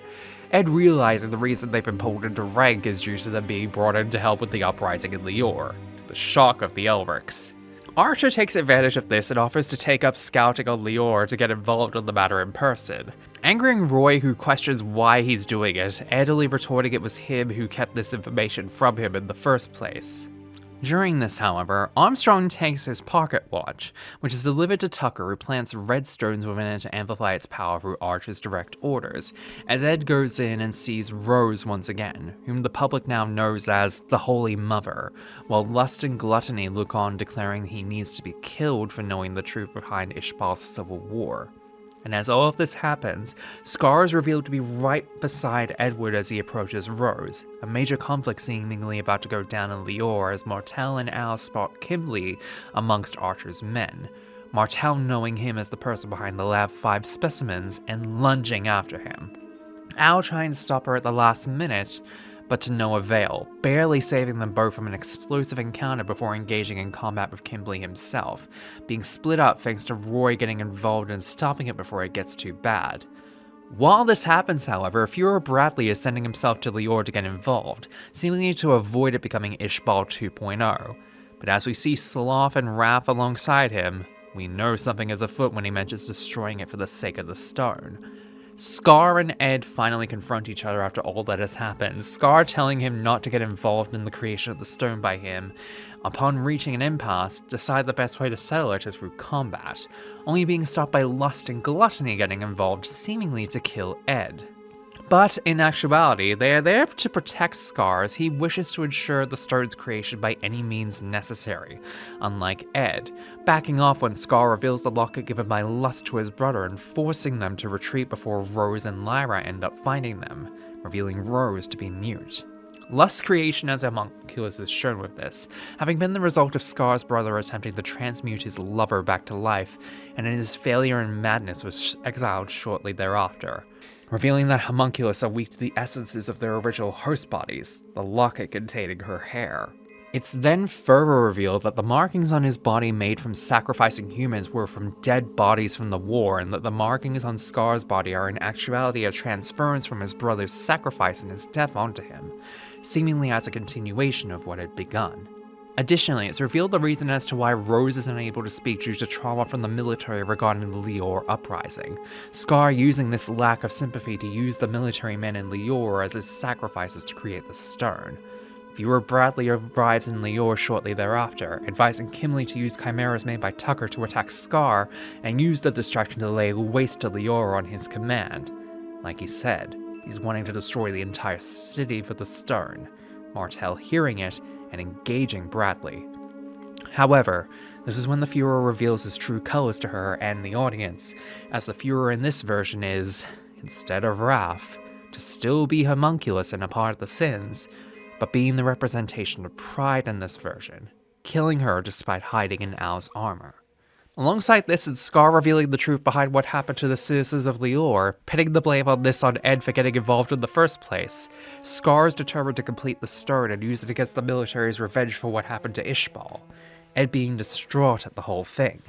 With so many events converging on the Lior uprising, Scar, with Rose by his side, gets his men alongside the citizens of Lior to corral the military and his sacrifices for the Stern, Ed being held captive as to not interfere, but gets help from Lyra, Dante's handmaiden, to deliver a message to Al and Roy, getting them away from Lior. However, as Roy puts a plan into action to get the Fuhrer to back off, while getting Al to recover Ed, Pride enacts his plan with Tucker, releasing the Chimeras onto Lior, and the conflict begins between the two factions, with the Elrics right in the middle of it all. During all of this, Raph ends up coming into the fray as well, while Ed tries to help Rose and Lyra get out of Lior and Scar's orders, who in turn try to help him turn the tide, while Al gets in the middle of Scar and Kimberly's fight, trying in vain to talk sense into both of them. Instead, Scar gets his arm ripped off and Kimberly plants some redstones into Al in an attempt to make a bomb out of him. Scar doing what he can in order to try and save him and the rest of Lior from blowing up, and he sacrifices the power of his arm to save Alphonse, transferring it into him instead.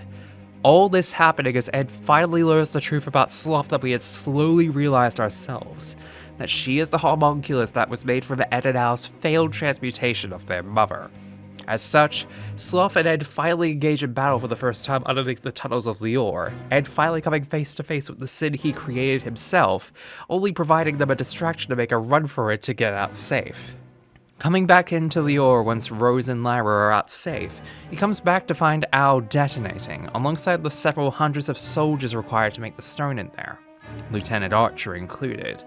During all of this, Hawkeye, Armstrong, and Mustang find Tucker and Archer's base of chimeras, aiming to stop them in their tracks for conspiring with Pride. However, they are instead trapped by the two and the remaining chimeras. Given his fate in this story, however, this victory is short-lived. With Lior destroyed and turned into a sandpit, Ed finds Al and with him the Philosopher's Stone. After years of searching and trying to figure out the truth, Scar's gambit paid off, even at the cost of his own life, as he too was taken out alongside the rest of the circle that was made to create the Stern.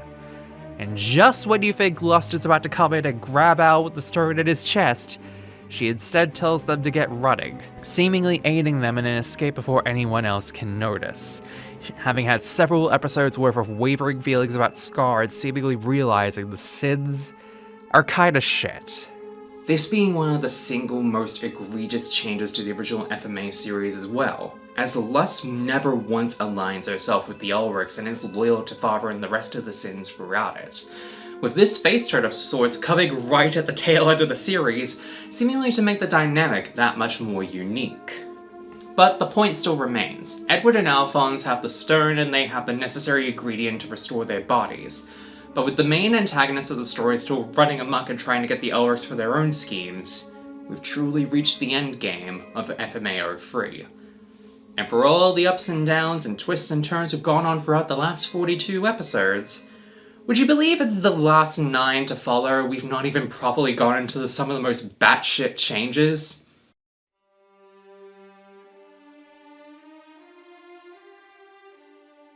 Well, things get off to an interesting start, as we catch up with Winry and Sheska as they finally make it to Risenbull, with an interesting blonde man going after the two of them, calling out for Winry by her mother's name. However, he's conferred by Pinnaker to in fact be Hohenheim Elric, the father of Ed and Al. With Ed and Al not too far behind as they make a return to Risenbull, knowing the military and the homunculi are going after them, it being made clear that they are going to go after them as Pride, masking as Viewer Bradley, puts out a call to get them, under the guise of them being responsible for what happened in Lior. As this happens, Maria and Denny have found Sheska and Winry after the news of the Lords of the Elrics have gone out, coming out to protect both of them and the Elrics when they return. What follows with the Elrics, however, is the rest of Roy's men going after them in an attempt to get the truth out of them, and making it hard for them to do so and following the route back to Lior. Winry and Sheska getting involved and captured and trying to help them. All of this collides, however, when the Elrics try to escape again, with it ending with Roy confessing he was the one that killed Winry's parents in an appeal to them not to consider drastic action. But also because he's just annoyed because they did ask him for his help on the matter. Roy may be a bit of a dick to the Elrics, but this kind of proves that he has a heart with them when it comes to protecting them. Al following this up by confirming the Fuhrer and his assistant are both homunculi. With these new developments, Roy's team ends up concocting a scheme to try and get the information on the homunculi from them to Central and to distract the military from their group, finally making it back to Risenbull where Ed finally sees Hohenheim and decks him in the face. But yeah, the boys finally meet up with their old man after so long, Ed being bitter as always about him given his absence after 10 years, while others like Roy finally get a chance to properly talk to him one-on-one after so long. One of which being Alphonse, who finally gets a chance to talk with the old man he never properly knew after so long, the two sharing a heartfelt moment with each other that same night. Unfortunately, he leaves the following day, and the Fuhrer's investigation group is on their tail, leaving the Elrics and Winry to be kept in the basement of the Rockwell's house. During all of this, coming to the realization that the homunculi have been puppeteering the events since the Ishbalan War, and why Hughes was murdered. Realizing why he was killed in the first place, Edward gets incensed about being kept in the dark by everyone, declaring his hatred for Mustang for keeping him in the dark. Meanwhile, however, Lyra brings Rose down to the ruins of Cornella's old church, where there in the waiting for them is wrath, sloth, gluttony, and lust tied up on the wall, indicating there is more going on with Lyra as she talks about an older religion in the world they inhabit, and them being linked to it. Hohenheim, however, having found Lyra in the same establishment, confronts her as she calls him by his title of Hohenheim of Light, while he in return identifies her as Dante, having inhabited Lyra's body before she left her manor and revealing herself to be the puppet master of the homunculi group. And even the Elrics realize this, as Ed ends up digging up the bones of their mother, knowing they need to use this in order to combat Sloth, their own homunculi.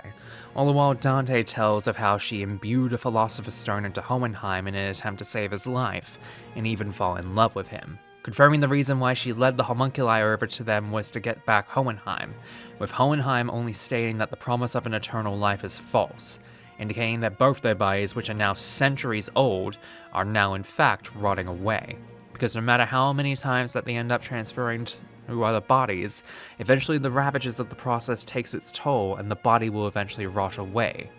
Their eternal life is only fleeting as they can only body jump for so long before their souls cannot take much more. However, Dante is not deterred, showing her plan to summon forth the gate that comes from human transmutation by sacrificing the baby Rose has been carrying with her, sending Hohenheim inside of it as his punishment. Dante sending lust, gluttony, and wrath out to capture Alphonse and his stone body. During these events, Roy is grilled over the Elrics by the government and Pride as the Fuhrer, as he's called off the search for them and providing an alibi for them to have their true tracks be hidden from the military, as well as the homunculi, while also throwing accusation at Sloth as the Fuhrer's secretary over Hughes' murder.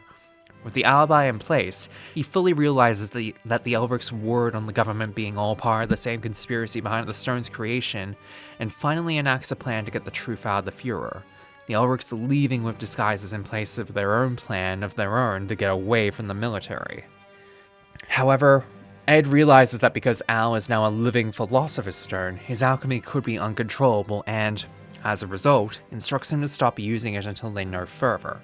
Ed leaving to meet with Izumi on if she has any remains of her child's corpse, while Al meets with Tucker to learn of how to use the stone in his body. The reactions from the government ending up causing Roy and Armstrong to be sent to the front line to get the Elrics once more, both of them realizing this is Pride showing his hand on the matter as things slowly begin to move toward the end. Tucker, however, has ulterior motives behind putting Al underneath his wing, as he wishes to try and use Al's power in order to revive Nia fully, also while disclosing he's known all along about the truth about the Fuhrer and the other homunculi in the military.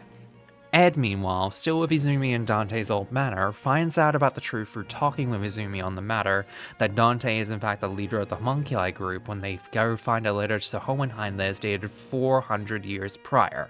determined to go after him on his own without Izumi or Al. While this happens, as Pride sends Mustang and his group out on their false lead to where they claim the boys would be, meets with the rest of the homunculi to instigate a plan to eliminate Mustang and his group as they found out the truth about Hughes' death and the same secrets that killed him. Envy, however, is pissed that they banished Hohenheim through the gate as they wish to kill him themselves due to Hohenheim being their creator, Dante convincing them to go after the Ulrichs for revenge instead, while Lust's group already go after them to capture Al. However, Ed returns to their room, tangling with the group and putting his fury to the test as he uses the remains of their original bodies against them. But it's in this moment while all this occurs that Lust finally completes her face turn of sorts, as she ends up betraying Raph with the idea that Dante will never make them human, and helping Ed get to Al at Tucker's. And when they get there, as Tucker is compiled a body for Nita through using Al, Sloth arrives before Lust and Ed can make it there, revealing that Alphonse's body is beginning to rot away as a result of the stone's use. Al, convinced that Sloth is in fact their mother come back to life, attempts to protect Sloth from Ed's attacks as she tries to take him away back to the rest of the homunculi, using a similar tactic he used against Greed to try and seal her away using the remains of their mother, Al throwing it out to save her. Ed, going out to try and grab it from the outside, finds Raph having absorbed it into his body, now believing Sloth to be his own mother instead of Izumi due to his memories of the two colliding, Lust distracting him in order for Ed to go after Al, being puppeteered by Sloth, ending in her own demise in the process. Ed ending up having to resort to freezing Al's body in order to stop Sloth. However, feeling confused at the end as she confirms the reason why she goes after them is to remove the feelings of being their mother, which were implanted by the process, and have herself be free from them once and for all. However, this ends with Ed trying to end Sloth's existence, but in the process, Raph gets involved and fuses with Sloth in order to bond with her as his surrogate mother figure. But with the remains of Ed's mother still inside of him he unwittingly seals Sloth's fate, using the same method he used on Greed to end her as well. As Raph removes himself of Sloth's decaying body, however, Envy disguising themselves as Winry comes in, snatching up Al and throwing Raph away in his attachment to Sloth, attacking him again before Izumi comes in to run him off, and finally reaching a breaking point as he can't even cry over Sloth. The two then make a point to go after Pride as the main homunculus that they know of at this point, invading Central Command to go after him, not knowing that the Fuhrer has seemingly gone out early for his son's birthday, foiling their plans. Meeting up with Maria and Denny as well as the Tringham brothers, whom give them a page from their father's book that would come in handy for Edward on Central Command, only to be interrupted by Archer crashing their meeting, only now his body is made of half automail,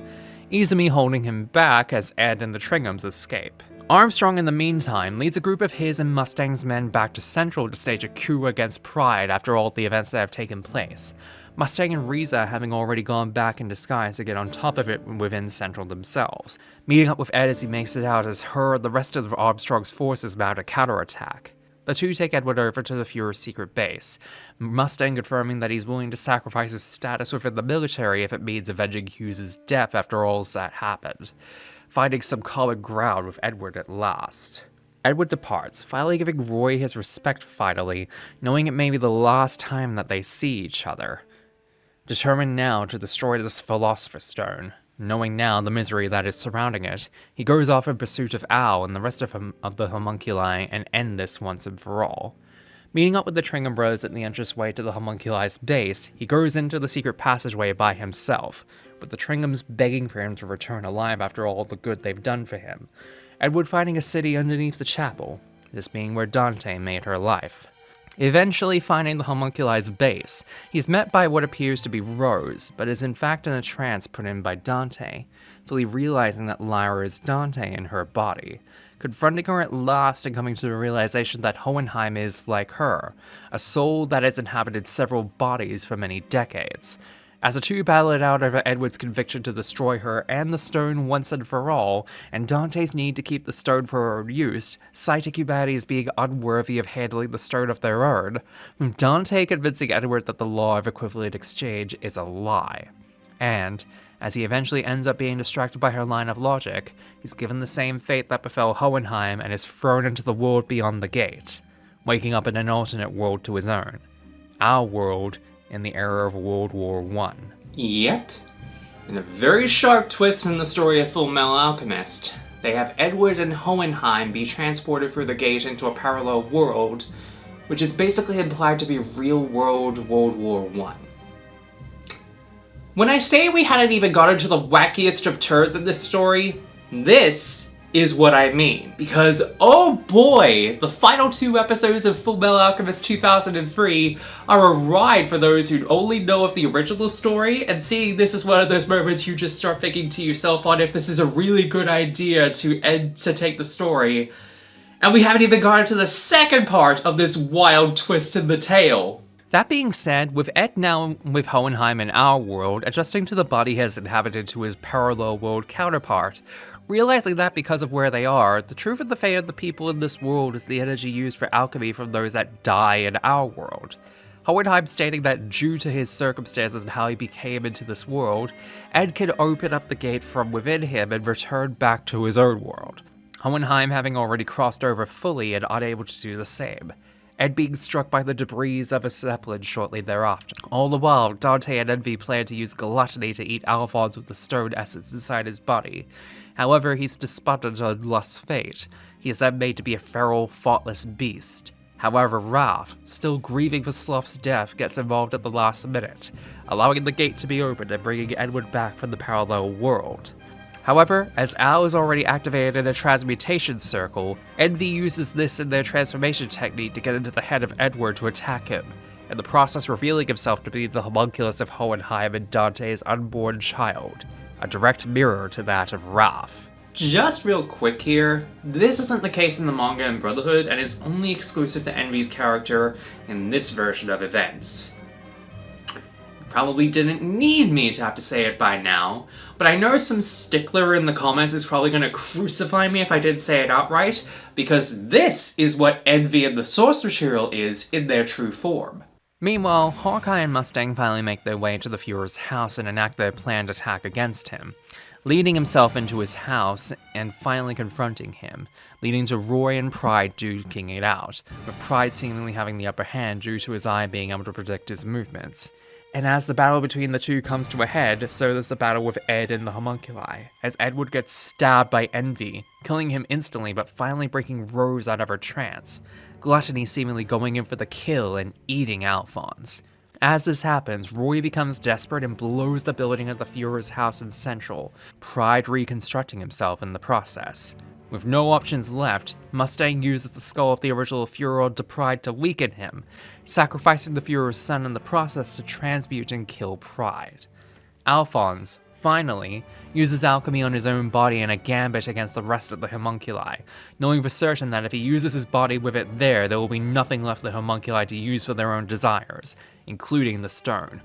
Coming to the realization as well that he's cheated death one too many times, and in the process has inhabited the souls of many other dead individuals to help make the stone, he declares he'll sacrifice his own body with the stone to bring Ed back to life through human transmutation, performing it before Envy can stop him. Envy, however, in the middle of Edward's resurrection, ends up trying to cross the gate to kill Hohenheim in the parallel world, ending up being swallowed up by the gate instead without passing through as Edward is revived in his body, fully human and all, but at the cost of Alphonse's entire existence.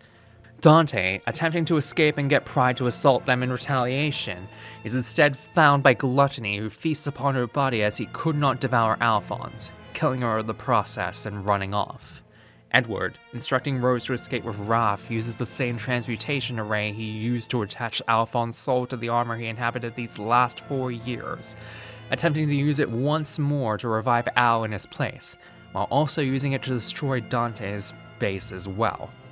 Following along from that, the aftermath of Pride's death is made known and the military returning power back to its original owners of the state. Ishbal is beginning to rebuild itself over time with their help, Mustang and Riza recovering from the attack. And then,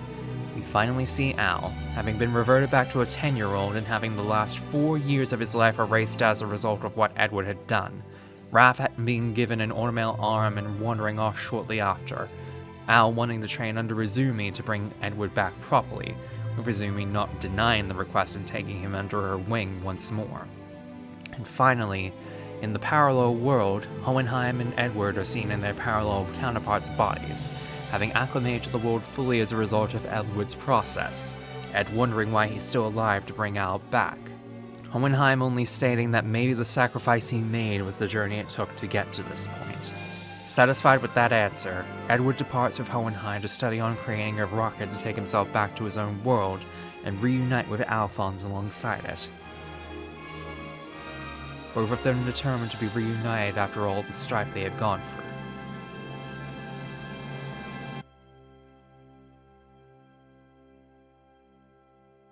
And that is how the main bulk of the 2003 Fullmetal Alchemist anime ends. Some may consider it a cliffhanger of sorts given the fact that the movie is set directly after these events, but to many they feel the story to be complete even without the context of Conqueror of Shamballa as its follow-up. Which, honestly, given how concise and hopeful of an ending it is as a standalone, I can get behind that, and if you told me watching it for the first time that this is how it ended, I would be upset given how it ended in the end. Ed and Hohenheim are seemingly on good terms, Alphonse has his body back, the world is seemingly rebuilding itself. What more could you really ask in an ending like that? Well, given the loose ends of sorts with the ending of the series that were pointed out, such as Gluttony and Wrath's ultimate fates, and if Edward and Alphonse would be reunited after all of their strifes, it only makes sense that at the end of it all, the series would try to resolve those lingering threads. Which finally leads us to Conqueror of Shamballa, the finale movie which, I would argue, is a rare case of an anime-only film being not only a very good addition, but also an amazing finale to the Fullmetal Alchemist 2003 story.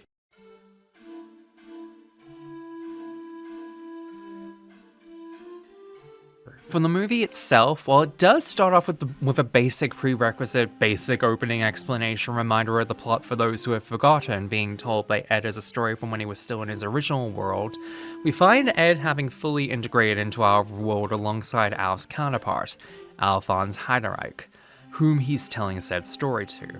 The two work as rocket makers, going off Ed's idea to create a rocket to use as his way back home, getting involved with I'm not saying that word. Getting involved with a Romani named Noah that is meant to be this world's equivalent to Rose from his original world, and beating up some men who purchased her for her abilities of clairvoyance. Edward helps her escape from the men going after her and taking her into his household alongside Alphonse, with him indicating he's become a bit of a recluse despite his work in the last 2 years, diving himself deep into the work he's created to get home, Hohenheim having left a while ago in those years. While everyone is quick to point out the person he's taken in as a Romani, in particular this world's Hughes, who is a member of a specific political party,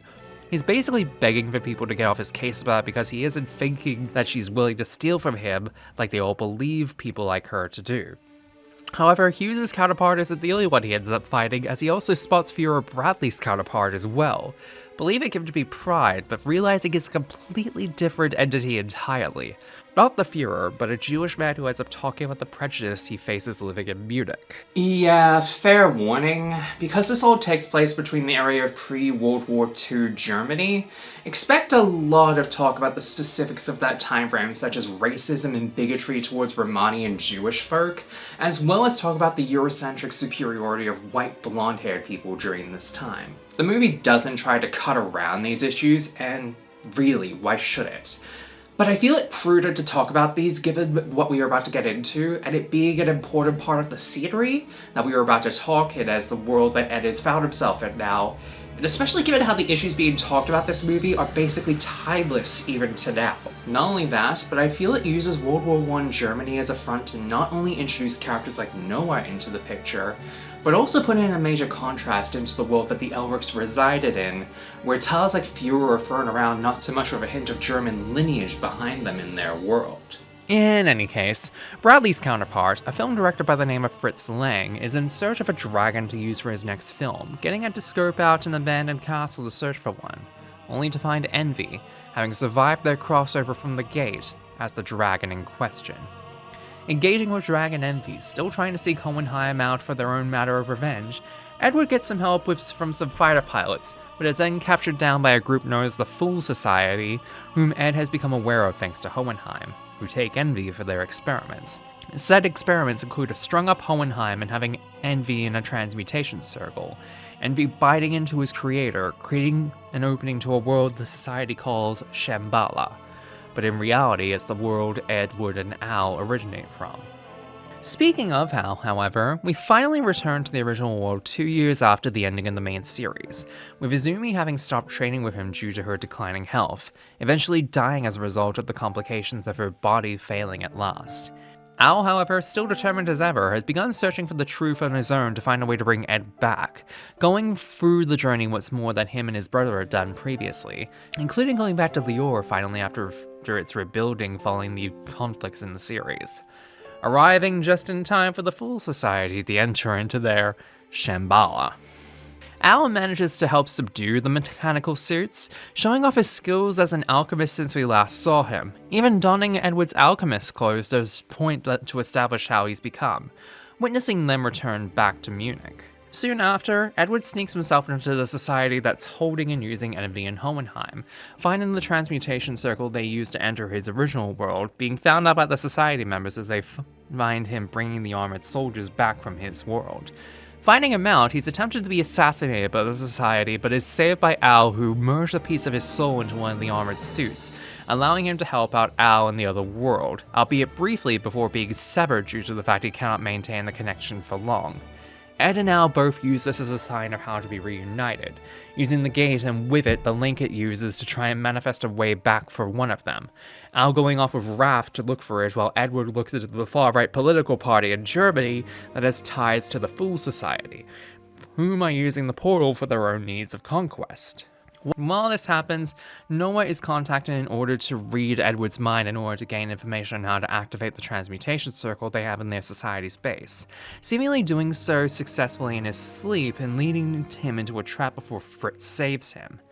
Meanwhile, Raph leads out to the remains of the homunculi's base in the underground city, finding Edward's alchemy circle from the finale still intact. He attempts to activate it but realizes he doesn't have the necessary components. But they're shortly after interrupted by a returning Gluttony. Now monstrous and bloodthirsty, Gluttony attempts to go after Al and Raph, until Raph leads them both into the alchemy circle, causing Al to activate the alchemy circle and use them both to open up the gate once more, Raph redeeming himself in his last moments of life in being a vessel for Al to reunite with Edward. Personally speaking, I feel Raph's sacrifice for a seeming redemption is a nice moment, especially given how much he despised the Elrics overall throughout the series. But it shows as well that after 2 years of seemingly being able to live alongside them, and also being given care by those related to them, he may finally understand what a proper family is. As the gate opens, however, Hohenheim is killed by Envy biting into him in order to open up the gate from their end, Ed seemingly being shot after the fact by their leader, Eckhart, but is later found by Alphonse and strapped into one of his planes to be brought through the gate to his original world again. The massive forces making their way through the portal, Ed included being reunited with Winry, Al, and Sheska, even being supplied his old automail armaments by the state alchemists come in to help fight off the Fuel Society and their men, Rory Mustang included in this. Amongst all of this, Eckhart makes a declaration that they wish to destroy Central and claim it as their own. Edward, once again being able to use alchemy, takes exception to this and, alongside Al, mount a counterattack to stop a war from breaking out in Central, eventually leading to Roy, Al, and Ed going right up to Eckhart's blimp, a one-on-one encounter between the two on the blimp occurring and revealing that she wishes to destroy a mistress because of the fear that it would conquer their own world. A twisted ideal that any other world would conquer another, fitting that of a literal fucking Nazi. And, as such, she dies being outnumbered by the armored men she commands, being instructed by Al to swarm her and end her miserable excuse for a life. Edward, however, needs to ensure that the permanent gate that was open on the parallel world is closed, going back with the blimp to our world, seemingly leaving Al and the rest of them behind once more in a mistress. However, Al manages to sneak back in his old suit of armor alongside Ed at the last minute, joining him in the parallel world, being happy to be separated from the rest of their loved ones so long as he can be by his brother's side once again. The two of them slowly managing to break down the gate and begin a life with each other at their side in this new world. And with that, the story of the brothers Elric and Fullmetal Alchemist 2003 comes to its closure once and for all.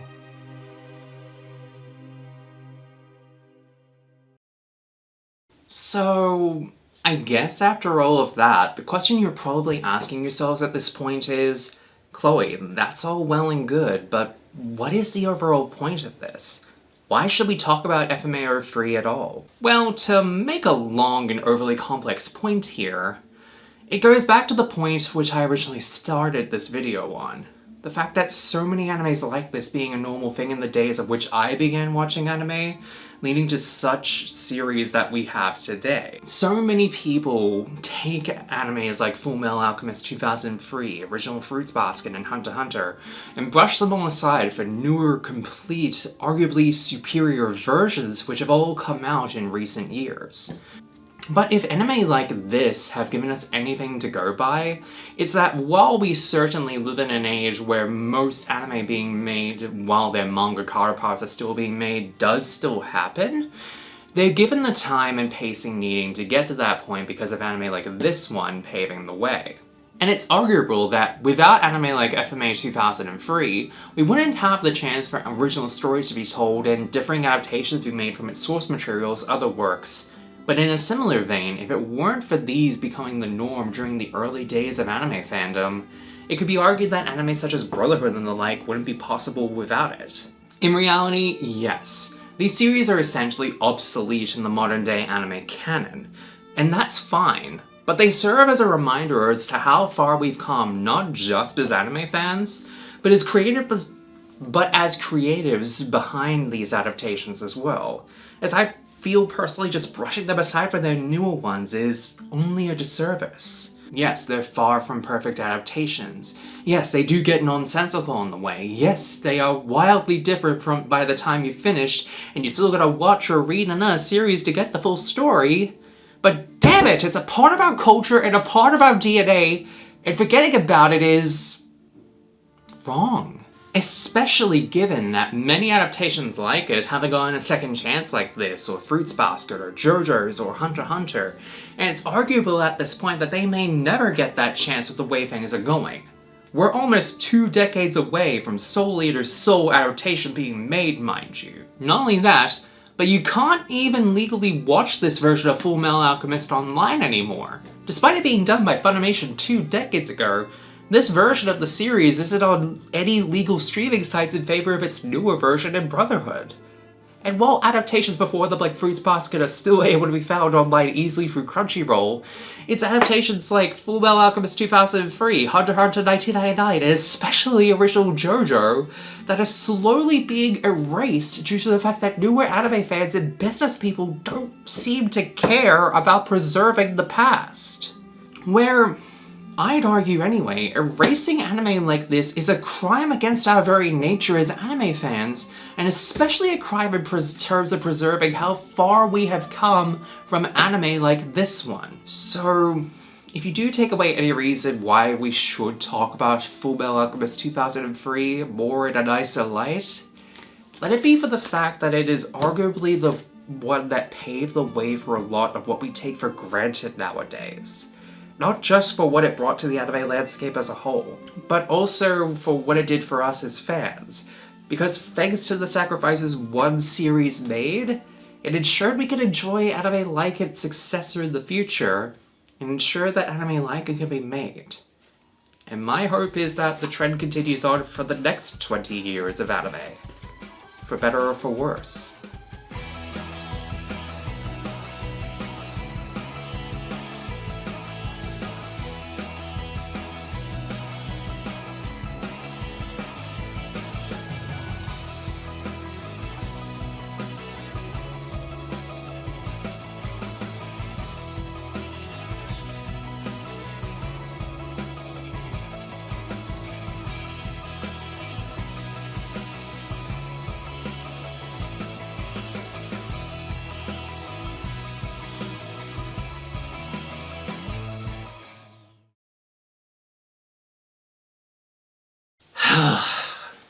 Okay, that's October's video done. Guess I should probably get started on November's video now that I have enough time to work on it now.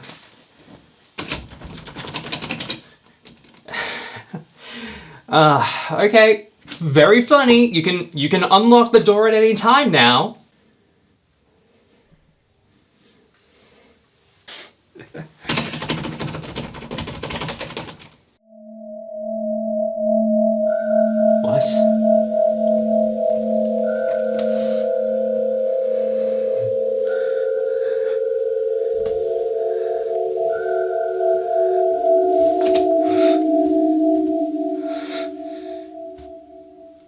What the hell is going on here?